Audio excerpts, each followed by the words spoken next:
Bethel sophomore and Wabash native Andrew Dillon found a love for baseball right off the bat. I've loved baseball since I was a little kid. I was always out in the backyard playing, and it was my dad that really instilled that into me. Andrew never gave up on his devotion to the game and eventually earned a spot here at Bethel, but always loved one part of baseball the most. It's really the team aspect of it. I love hanging out with these guys especially, and just being a part of something bigger than myself. On February 14th, the term baseball, which Andrew had associated with love and family for so much of his life, became intertwined with a word no one wants to hear. I went into the ER and they found the mass, and I didn't really process it at first. It was a baseball-sized tumor is what they said. I think it was after surgery that they told us for sure that it was cancer, and that's when it really hit me, like, whoa. Dillon's life changed in an instant, and when he took a step back, it put so many of his setbacks into focus.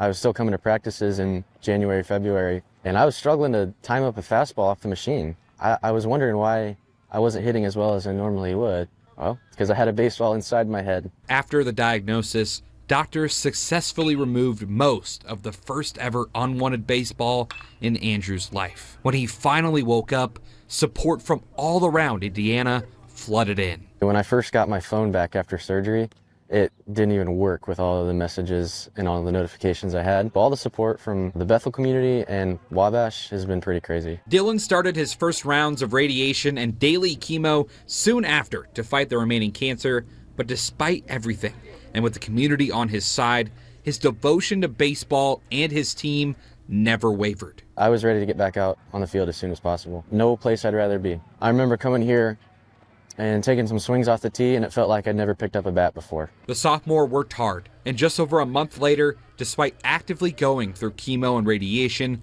returned to the field. I don't know how he does it. It's just a miracle on how he does it, and the way he's putting in his heart and that he is still able to do this is insane. Not just for me, but all of us, our coaching staff, his teammates. He's just an inspiration. The fact that he comes out here every day to be on this baseball field because of it's what he loves, and we're in awe. Now, when Dillon trots out onto the diamond, it means the whole world to the people who have seen it hundreds of times before.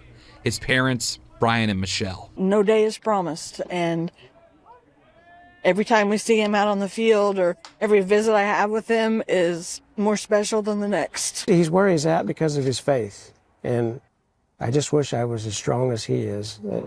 I don't know where he got his strength, but I want to be like him. Through it all, the shock, the surgery, the continued chemo and radiation, the practices, and the games, Dillon found an understanding that will influence the rest of his life. I learned not to take anything for granted. It's crazy how life can be normal one day and then the next they tell you have cancer.